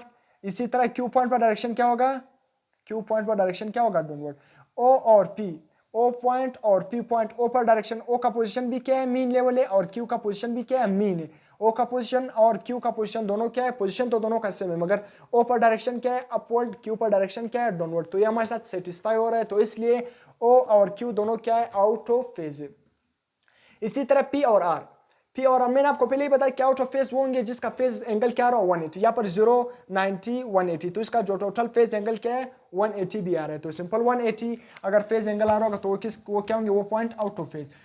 इसी तरह पी और आर, अभी पी और आर, पी कौन सा पॉइंट है, ये पी और आर। पी पर आप देखो, पी पर पोजिशन कौन सा है, ये क्या है, एक्सट्रीम पोजीशन। और आर भी क्या है, एक्सट्रीम पोजीशन। मैंने आपको बताया कि आउट ऑफ फेज में पोजीशन सेम होना चाहिए मगर डायरेक्शन अपोजिट। पी पर पोजीशन क्या है, डाउनवर्ड। इसी तरह आर पर पोजीशन क्या है, अपवर्ड। तो इसलिए पोजीशन सेम मगर डायरेक्शन अपोजिट। तो पी और आर क्या है, आउट ऑफ फेज है। तो इसका अगर आप सिंपल 90, 180 और 270 का क्या है, बी फेज डिफरेंस क्या आ रहा है, 180 आ रहा है। इसी तरह आर और टी, हमारे साथ कौन सा पॉइंट है, आर और टी। आर पर देखो, आर पोजीशन भी क्या है, एक्सट्रीम पोजीशन है और टी का भी पोजीशन कौन सा है, एक्सट्रीम पोजीशन है। आर पर डायरेक्शन क्या है, अपवर्ड और टी पर डायरेक्शन क्या है, downward. Position same, direction opposite, तो कौन से पॉइंट होंगे, आउट ऑफ फेज होंगे। सही है, याद रखना 3 पॉइंट, जिस तरह यहाँ पर 3 पॉइंट क्या है, OSP 3 पॉइंट भी क्या आ रहा है, इन फेज। मगर याद रखना 3 पॉइंट आउट ऑफ फेज नहीं आएंगे, 3 पॉइंट आउट ऑफ फेज नहीं, सिर्फ 2 पॉइंट आउट ऑफ फेज हो सकते हैं ना। 2 पॉइंट क्या हो, at a time 2 point out of phase हो सकते हैं। अगर आपने तीसरा मिला लिया तो वो क्या होंगे, वो क्या होगा, इन फेज पर कोई ना कोई पॉइंट वो क्या होगा, उस वहां पर इन फेज आ रहा होगा। तो इसलिए आउट ऑफ पॉइंट किसी भी, अगर आप वेवलेंथ को देख रहे तो हमेशा आउट ऑफ फेज क्या होंगे, 2 ही पॉइंट होंगे। 3 पॉइंट आउट ऑफ फेज एक वेवलेंथ में नहीं हो सकते। तो इसलिए ये क्या है, सारे पॉइंट आउट ऑफ फेज और वो इन फेज और आउट ऑफ फेज पॉइंट मैंने बता दिया, कंडीशन भी बता दी। अब relation between path difference and phase difference. Path difference मैंने क्या बताया कि क्या हो, जो किसी भी फेज एंगल के दरमियान डिफरेंस, मतलब the difference in phase angle के फेज, किसी भी वेव में 2 पॉइंट के दरमियान जो फेज एंगल का डिफरेंस होगा उसको हम पाथ डिफरेंस कहते हैं। फेज एंगल, पाथ डिफरेंस नहीं, फेज एंगल क्या है कि किसी भी वेवलेंथ में 2 पॉइंट के दरमियान फेज एंगल का डिफरेंस को हम क्या नाम देते हैं, फेज डिफरेंस। इसी तरह पाथ डिफरेंस क्या है कि किसी भी दो पॉइंट के दरमियान, किसी भी वेवलेंथ पे दो पॉइंट के दरमियान डिस्टेंस को हम क्या नाम देंगे, पाथ डिफरेंस। या आप इस तरह भी कह सकते हो कि किसी भी दो पॉइंट के दरमियान, किसी भी वेवलेंथ में दो पॉइंट के दरमियान जो पाथ का डिफरेंस या सिंपल जो डिस्टेंस होगा किसी भी दो पॉइंट, मतलब वेवलेंथ में किसी भी दो पॉइंट के दरमियान डिस्टेंस को हम क्या नाम देंगे, पाथ डिफरेंस। या आप इस तरह भी कह सकते हो कि किसी भी वेवलेंथ में दो पॉइंट के दरमियान जो पाथ का डिफरेंस होगा उसको हम क्या नाम देंगे, पाथ डिफरेंस। तो आप किसी तरह भी डिफाइन कर सकते हो। अब मैं क्या करता हूँ, फेज डिफरेंस और पाथ डिफरेंस में रिलेशन, कोई भी रिलेशन ड्राइव करता हूँ ताकि मैं एक फार्मूला ड्राइव करूँ कि मैं पाथ डिफरेंस या फेज डिफरेंस को किस तरह फाइंड करूंगा। तो लेट सपोज मैंने इस वेवलेंथ में ये पॉइंट हमारे साथ O है और ये S, ये दो पॉइंट है ना, इस दो पॉइंट के दरमियान मैंने आपको बताया था कि किसी भी वेवलेंथ में दो पॉइंट के दरमियान जो फेज एंगल होगा उसको हम क्या नाम देंगे, फेज एंगल का डिफरेंस होगा। दो पॉइंट के किसी भी वेवलेंथ में दो पॉइंट के दरमियान जो फेज एंगल का डिफरेंस होगा उसको हम फेज डिफरेंस कहेंगे। और किसी भी वेवलेंथ में दो पॉइंट के दरमियान जो पाथ का डिफरेंस होगा उसको हम क्या नाम देंगे, पाथ डिफरेंस। या किसी भी दो पॉइंट के दरमियान, किसी भी वेवलेंथ में दो पॉइंट के दरमियान जो डिस्टेंस होगा उसको हम क्या नाम देंगे, पाथ डिफरेंस। तो लेट सपोज हमारे साथ ये O और S ये दो पॉइंट है, नहीं दो पॉइंट। लेट सपोज किसी भी यहाँ पर क्या है, यहाँ पर या यहाँ पर क्या है, मैंने क्या फाइंड करना है, पाथ डिफरेंस फाइंड करना है। इस पॉइंट पर मैं लेट करता हूँ या इस पॉइंट पर, जो आपकी मर्जी है, इस पॉइंट पर लेट सपोज मैं इस पॉइंट पर क्या पॉइंट करता हूँ, पाथ डिफरेंस पॉइंट करता हूँ, सी इस वेवलेंथ का। तो मैंने रिलेशन क्या बनाया कि पाथ डिफरेंस, मैंने इसको मालूम करना है क्या रिलेशन क्या बनाऊंगा, total path of the wave. Total path क्या है, ये टोटल पाथ है, मैं ये टोटल पाथ कंसीडर कर रहा हूँ O से S, ये टोटल किसके इक्वल है, एक वेवलेंथ के इक्वल है। तो इसलिए मैं इस पॉइंट पर क्या पॉइंट कर रहा हूँ, पाथ डिफरेंस पॉइंट कर रहा हूँ। तो मैंने पाथ डिफरेंस पॉइंट कर रहा हूँ तो नीचे क्या लिखूंगा, total path of the wave. इसी तरह ये किसके इक्वल मैंने लिखा, फेज एंगल। तो phase angle divided by total phase of the wave, total phase of the wave. मैंने ये रिलेशन यहाँ पर लिख लिया। तो पाथ डिफरेंस मैंने लेट सपोज पाथ डिफरेंस को एक्स वाई का जो भी आप नाम दे सकते हो आप खुद देख सकते हो। मैंने इस यहाँ पर मैं डिस्टेंस पाथ डिफरेंस पॉइंट कर रहा हूँ, मैं इस पॉइंट पर मैंने उसको एक्स का नाम दे दिया। तो मैंने पाथ डिफरेंस की जगह एक्स लिख लिया। Total path of the wave किसके इक्वल है, ये टोटल या O से स्टार्ट हो गया S तक, ये टोटल किसके इक्वल है, वेवलेंथ, एक वेवलेंथ के। तो यहाँ पर मैंने लेमडा लिख लिया, total path of the wave. और इसी तरह फेज डिफरेंस को हम किससे रिप्रेजेंट करते हैं, सिंपल इस तरह फाइव से फेज डिफरेंस। तो मैंने फेज डिफरेंस लिख लिया इसके ऊपर, और total phase of the wave याद रखना, ये टोटल फेज। कंप्लीट वेव किसके इक्वल होता है, 360 डिग्री, या आप क्या लिख सकते हो, 2 पाई। यहाँ पर मैंने आपको बताया कंप्लीट वेव किसके इक्वल होता है, 360 डिग्री या 2 पाई। तो इसलिए मैंने यहाँ पर क्या लिख लिया, 2 पाई। अब अगर मैंने फेज एंगल, मैंने क्या निकालना है, फेज डिफरेंस, क्या निकालना है, फेज डिफरेंस निकालना है। तो ये 2 पाई यहाँ पर डिवाइड, वहां पर क्या हो जाएगा, मल्टीप्लाई। तो इसलिए phase difference is equal to 2 pi divided by lambda. और ये हमारे साथ क्या है, ये हमारे साथ फेज डिफरेंस, और ये एक्स हमारे साथ क्या है, पाथ डिफरेंस। तो इसलिए फेज डिफरेंस और पाथ डिफरेंस के दरमियान मैंने एक रिलेशन ड्राइव किया। तो इसलिए अगर आपने पाथ डिफरेंस फाइंड करना तो ये लेमडा यहाँ पर डिवाइड है, यहाँ पर क्या हो जाएगा, इस तरह मल्टीप्लाई। तो पाथ डिफरेंस और फेज डिफरेंस आप इस फार्मूले से निकाल सकते हो। अगर मैं आपसे पूछूं इस जो फार्मूला ये रिलेशन में ड्राइव किया, यहाँ पर फेज डिफरेंस और पाथ डिफरेंस का रिलेशन क्या है, फेज डिफरेंस और पाथ डिफरेंस का रिलेशन क्या है, याद रखना इस फार्मूले में फेज डिफरेंस और पाथ डिफरेंस दोनों क्या है, एक दूसरे के साथ डायरेक्ट रिलेशन में। तो यहाँ पर मैंने लिखा भी क्या है कि phase difference is directly proportional to path difference, यहाँ पर मैंने लिखा भी है डायरेक्टली प्रोपोर्शनल। तो याद रखना फेज डिफरेंस और फेज डिफरेंस और पाथ डिफरेंस के दरमियान कौन सा रिलेशन है, डायरेक्ट रिलेशन। अगर फेज डिफरेंस ज्यादा था तो पाथ डिफरेंस भी ज्यादा होगा, अगर फेज डिफरेंस कम था तो पाथ डिफरेंस भी क्या होगा, कम होगा। तो इन दोनों के दरमियान कौन सा रिलेशन है, डायरेक्ट रिलेशन है। अब मैं आपको बताता हूं कि v is equal to F lambda, जो मैंने आपको बताया कि स्पीड ऑफ वेव हम किस तरह फाइंड कर सकते हैं। इस रिलेशन को मैंने वेवलेंथ की फॉर्म में भी लिखा, इसी तरह फ्रीक्वेंसी की फॉर्म में भी लिखा और टाइम पीरियड की फॉर्म में भी लिखा। तो इसलिए v is equal to F lambda. अब हम किसी भी वेव का स्पीड फाइंड करते हैं ना, तो v is equal to F lambda, ये फार्मूला है ना। इस फार्मूले को मैंने यहाँ पर, इस फार्मूले से बहुत ही क्वेश्चन आते हैं ना। लेट सपोज मैंने यहाँ पर दो कंडीशन लिखी है, v is equal to F lambda, इस फार्मूले के रिलेटेड कि चेंज इन मीडियम और सेम मीडियम। याद रखना जब मीडियम चेंज हो, याद रखना जिधर भी मीडियम चेंज हो, जिस तरह वाटर से आप एयर में आ जाते हैं, वाटर एक अलग मीडियम है और एयर एक अलग मीडियम है। अगर आपने मीडियम चेंज किया, अगर आप एक मीडियम से दूसरे मीडियम में इंटर हो गया, तो याद रखना वो कुछ भी हो सकता है, साउंड हो सकता है, कोई भी लाइट हो सकता है। अगर उसने मीडियम चेंज किया, चेंज इन मीडियम, जिधर भी मीडियम चेंज हो रहा होगा, तो याद रखना वहां पर फ्रीक्वेंसी क्या होगी, सेम। फ्रीक्वेंसी मीडियम पर डिपेंड नहीं करती। फर्स्ट कंडीशन, यहाँ पर मैंने दो कंडीशन लिखी। अगर मीडियम चेंज हो रहा था तो याद रखना फ्रीक्वेंसी क्या होगी, फ्रीक्वेंसी उस ऑब्जेक्ट की चेंज नहीं होगी, चाहे साउंड हो, लाइट। मैं आपसे पूछता हूँ कि लाइट की फ्रीक्वेंसी 30 हर्ट्ज है, उसने लाइट से क्या किया, उसने किसी भी मीडियम से, मतलब वाटर मीडियम से क्या हो गया, वो एयर में क्या हो गई फ्रीक्वेंसी, वो मतलब कोई भी लाइट है ना उसकी फ्रीक्वेंसी क्या है 30 एज वो वाटर से किस में इंटर होगी, एयर में इंटर होगी। तो अगर मैं आपसे पूछूं ना इसकी फ्रीक्वेंसी क्या होगी, तो याद रखना जो पहले मैंने आपको बताया कि अगर उस लाइट वेव्स की ना, उस लाइट वेव्स की जो वाटर में फ्रीक्वेंसी थी क्या थी 30, तो एयर में भी वही 30 होगी। तो याद रखना जब मीडियम चेंज होगा तो फ्रीक्वेंसी क्या होगी, सेम होगी। तो याद रखना फ्रीक्वेंसी सेम होगी। अगर फ्रीक्वेंसी कांस्टेंट होगी, मतलब सेम का मतलब क्या, कांस्टेंट, तो याद रखना वेलोसिटी मतलब स्पीड और लेमडा के दरमियान कौन सा रिलेशन होगा, डायरेक्ट। तो लेमडा और वेवलेंथ के दरमियान कौन सा रिलेशन होगा, डायरेक्ट। अगर लेमडा बढ़ जाए तो स्पीड भी क्या हो जाएगी, बढ़ जाएगी। अगर लेमडा कम हो जाएगा तो स्पीड भी क्या हो जाएगी, कम हो जाएगी। तो पहला रिलेशन मैंने बता दिया, अगर मीडियम चेंज होगा, सही है, मीडियम चेंज होगा तो फ्रीक्वेंसी क्या होगी, कांस्टेंट होगी। फ्रीक्वेंसी क्या होगी, उस ऑब्जेक्ट उस चीज की क्या होगी, कांस्टेंट होगी। उस वेव्स की फ्रीक्वेंसी क्या होगी, कांस्टेंट। जब फ्रीक्वेंसी हम इस रिलेशन में कांस्टेंट रखते हैं तो याद रखना स्पीड और लेमडा का कौन सा रिलेशन बनता है, डायरेक्ट रिलेशन। वैसे आप भी देख सकते हो कि जब फ्रीक्वेंसी हम कांस्टेंट रखेंगे तो स्पीड और लेमडा के दरमियान कौन सा रिलेशन बनेगा, डायरेक्ट। अब सेकंड कंडीशन क्या है कि सेम मीडियम, अगर मीडियम क्या हो, सेम हो, मीडियम चेंज नहीं हो, मतलब एक मीडियम वाटर एक मीडियम है ना, मीडियम सेम है ना, अगर मीडियम हम चेंज नहीं कर रहे हैं ना, कोई भी चीज है वो मीडियम चेंज नहीं कर रहा, तो याद रखना जब मीडियम सेम हो, मीडियम चेंज नहीं हो जाए, तो याद रखना जब मीडियम चेंज नहीं होगा तो फिर क्या होगी, वी कांस्टेंट होगी। वी क्या होगी, सेम की जगह आप क्या लिख सकते हो, कांस्टेंट भी लिख सकते हो। तो वी क्या होगी, सेम होगी, कांस्टेंट होगी, वो चेंज नहीं होगी। वी क्या है, स्पीड क्या होगी, सेम होगी। जब स्पीड हम इस रिलेशन में स्पीड को कांस्टेंट रखेंगे, याद रखना v is equal to F lambda, जब हम इस रिलेशन में स्पीड को कांस्टेंट रखेंगे तो लेमडा और फ्रीक्वेंसी के दरमियान कौन सा रिलेशन बन जाएगा, इनवर्स रिलेशन। लेमडा और फ्रीक्वेंसी के दरमियान कौन सा रिलेशन बन जाएगा, इनवर्स। अगर आप वैसे यहाँ पर सिंपली देखोगे ना, सिंपली अगर आपने फ्रीक्वेंसी को कांस्टेंट रखा तो स्पीड और लेमडा के दरमियान डायरेक्ट रिलेशन। अगर आपने इस रिलेशन में किसको कांस्टेंट रखा, अगर इस रिलेशन में फ्रीक्वेंसी में क्या, अगर आपने इस रिलेशन में फ्रीक्वेंसी को कांस्टेंट रखा तो स्पीड और लेमडा के दरमियान कौन सा रिलेशन होगा, डायरेक्ट। अगर आपने इस रिलेशन में स्पीड को कांस्टेंट रखा तो याद रखना लेमडा और फ्रीक्वेंसी में कौन सा रिलेशन होगा, इनवर्स रिलेशन। अगर स्पीड कांस्टेंट होगा तो लेमडा और फ्रीक्वेंसी में इनवर्स रिलेशन। अगर फ्रीक्वेंसी कांस्टेंट होगा तो वेलोसिटी मतलब स्पीड और लेमडा के दरमियान कौन सा रिलेशन होगा, डायरेक्ट रिलेशन। सिंपल में से कह सकता हूं, मगर यहाँ पर मैंने ये कंडीशन भी लिखा है, इस कंडीशन के तहत भी आप दे सकते हो, मतलब सिंपल इक्वेशन को भी कंपेयर कर सकते हो, वैसे रिलेशन निकाल सकते हो। मगर ये जो मैंने यहाँ पर लिखा है कि जब आपसे क्वेश्चन भी पूछ सकता है कि जब मीडियम चेंज हो जाएगा तो फ्रीक्वेंसी सेम होगी किसी भी ऑब्जेक्ट की, किसी भी वेव्स की। अगर मीडियम सेम होगा तो उस किसी भी ऑब्जेक्ट की, किसी भी लाइट, किसी भी वेव्स की, उस वेव्स की स्पीड क्या होगी, सेम होगी। अगर किसी भी सेम मीडियम में आपसे कोई भी पूछता है कि ये वेव्स है ना इतनी स्पीड से जा रहे, वो इस मीडियम में जा रहे, वो पहले इस पॉइंट पर थी, अब इस मीडियम में वहां पर चलेगी, तो याद रखना अगर सेम मीडियम में थे तो उसकी स्पीड क्या रहेगी, कांस्टेंट। वहां पर लेमडा और फ्रीक्वेंसी में कौन सा रिलेशन बन जाएगा, इनवर्स। अगर फ्रीक्वेंसी बढ़ गई तो लेमडा क्या हो जाएगी, कम।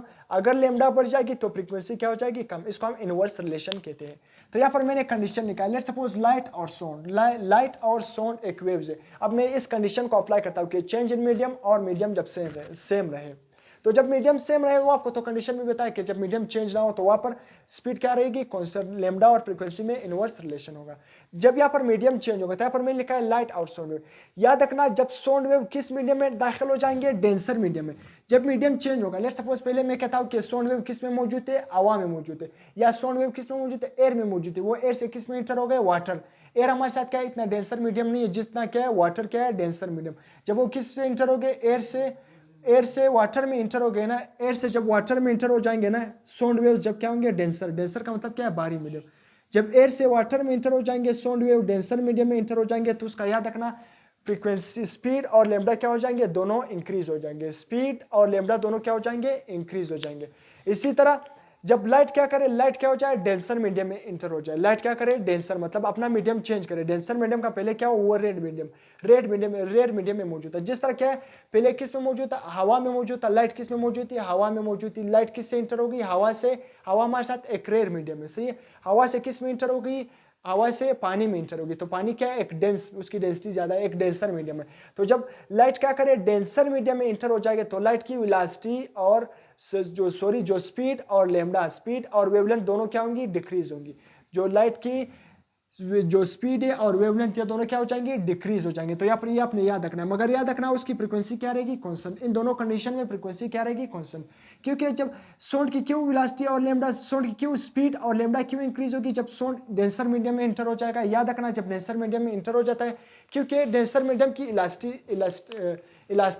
इलास्टिसिटी ज़्यादा है। डेंसर मीडियम की क्या ज़्यादा है, इलास्टिसिटी ज़्यादा है, इसलिए साउंड डेंसर का मतलब क्या है। अगर मैं आपसे पूछूं, अगर मैं आपसे सिंपल पूछूं क्या है डेंसर में, जिस तरह लिक्विड, सॉलिड और गैस, किस में स्पीड ऑफ साउंड ज्यादा होगी, सिंपल सॉलिड में ज्यादा होगी, तो इसलिए वो क्या है, डेंसर मीडियम है। तो इसलिए जब साउंड डेंसर मीडियम में इंटर होगी किसी भी मीडियम से, तो इसलिए उसकी स्पीड और वेवलेंथ क्या हो जाएगी, इंक्रीज हो जाएगी। इसी तरह जब साउंड रेयर मीडियम में इंटर हो जाएगा, रेयर मीडियम का मतलब क्या है, लेट्स सपोज पहले वो लिक्विड में था, पहले वो सॉलिड में था, सॉलिड से वो साउंड किस में इंटर होगी, लिक्विड में। तो सॉलिड क्या था, डेंसर मीडियम, और लिक्विड क्या है, रेयर मीडियम। जब साउंड रेयर मीडियम में इंटर हो जाएगा तो याद रखना वहां पर उसकी स्पीड और वेवलेंथ क्या हो जाएगी, दोनों डिक्रीज। वहां पर उसकी स्पीड और वेवलेंथ दोनों क्या हो जाएगी, डिक्रीज हो जाएगी। जबकि जब लाइट रेयर मीडियम में इंटर हो जाएगी, जब लाइट जिस तरह, अगर लाइट जिस तरह वाटर से किस में इंटर हो जाए, वाटर से लाइट किस में, वाटर से जब कोई भी लाइट वाटर से किस में इंटर हो जाए, जब लाइट जब लाइट किस से इंटर हो जाए, मतलब वाटर से लाइट में इंटर हो जाए, सॉरी, जब लाइट किस से इंटर हो जाए, मतलब लाइट में डेंसर मीडियम से, किसी कोई भी डेंसर मीडियम हो सकता है ना, जब लाइट किसी भी डेंसर मीडियम से किस में इंटर हो जाए, जिस तरह सॉलिड है ना, सॉलिड से या पानी से आप क्या कह सकते हो कि जब लाइट पानी से हवा में इंटर हो जाए, पानी क्या है, एक डेंसर मीडियम है, और हवा हमारे साथ क्या है, एक रेयर मीडियम है। तो जब लाइट क्या करेगा, वाटर से हवा में इंटर हो जाएगा, मतलब वाटर हमारे साथ क्या है, एक डेंसर मीडियम है, और हवा हमारे साथ क्या है, एयर हमारे साथ क्या है, एक रेयर मीडियम। जब डेंसर से रेयर में इंटर हो जाएगा तो हमारे साथ लाइट की स्पीड और वेवलेंथ दोनों क्या हो जाएगी, इंक्रीज। स्पीड और वेवलेंथ क्या हो जाएगी, इंक्रीज। लाइट की दोनों क्या हो जाएगी, स्पीड और वेवलेंथ दोनों क्या हो जाएंगी, इंक्रीज हो जाएगी। जबकि साउंड का क्या है, इनवर्स, दोनों का क्या है, केसेस क्या है, अलग है। तो इसलिए डेंसर और रेयर मीडियम का आपने क्या कर देना है, ख्याल रखना है। जब मीडियम चेंज होगा तो इस तरह मीडियम चेंज होने से फ्रीक्वेंसी सेम रहेगी, मगर वेवलेंथ और स्पीड का क्या होगा, ये दोनों में क्या है, डायरेक्ट रिलेशन है, वो दोनों कम भी हो सकते हैं, दोनों ज्यादा भी हो सकते हैं। अब मैंने आपको क्या बताया, लॉन्गिट्यूडनल वेव्स। इससे पहले मैंने क्या बताया था, लॉन्गिट्यूडनल वेव्स और ट्रांसवर्स वेव्स। लॉन्गिट्यूडनल वेव्स और ट्रांसवर्स वेव्स, अगर मैं यहाँ पर लिख लूँ, ये अगर आपने लिखा है तो मैं इसको मिटा रहा हूँ।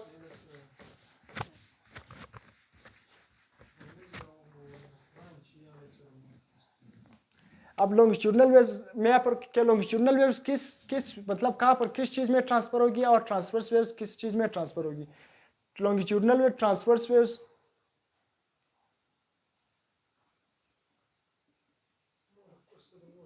ट्रांसवर्स वेव्स किस चीज में ट्रांसफर होगी, ट्रांसवर्स वेव्स याद रखना है सिर्फ और सिर्फ किस चीज में ट्रांसफर होगी, सॉलिड में ट्रांसफर होगी।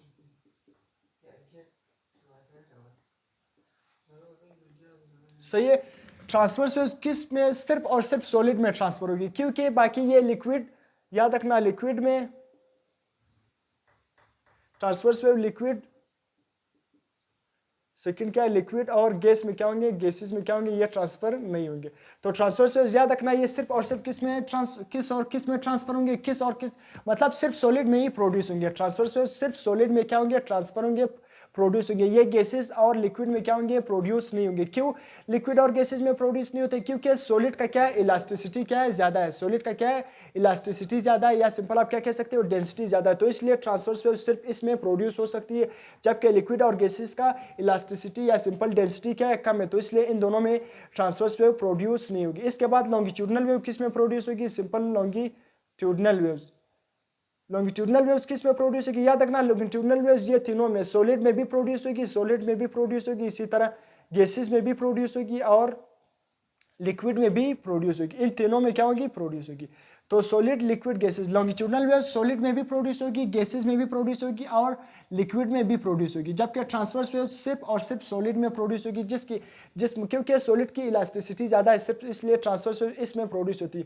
बाकी लिक्विड और गैसेस में जब ये ट्रांसवर्स वेव प्रोड्यूस हो जाती है तो वो वापस क्या हो जाता है, डायरेक्ट खत्म हो जाती है, डाई आउट हो जाती है। तो इसलिए ये वेव्स, क्योंकि वाटर और गैसेस, लिक्विड क्या है, सिंपल जिस तरह मैं वाटर का आपको एग्जांपल देता हूँ, तो लिक्विड और गैसेस में ये ट्रांसवर्स वेव जब प्रोड्यूस हो जाती है तो वो डायरेक्ट क्या हो जाती है, खत्म हो जाती है। तो इसलिए क्योंकि इसकी इलास्टिसिटी कम है, तो इसलिए ट्रांसवर्स वेव सिर्फ सॉलिड में प्रोड्यूस होगी, लिक्विड और गैसेस में प्रोड्यूस नहीं होगी। जबकि लॉन्गिट्यूडनल वेव्स सॉलिड में भी प्रोड्यूस होगी, गैसेस में भी प्रोड्यूस होगी, और लिक्विड में भी प्रोड्यूस होगी। तो यह आज का हमारा लेक्चर था। लेक्चर यहाँ पर एंड हो गया। अगर आपको लेक्चर पसंद आ गया तो आप चैनल को सब्सक्राइब कर देना, और चैनल को सब्सक्राइब कर देना और दोस्तों के साथ शेयर कर देना। सही है, टिल देन अल्लाह हाफिज़।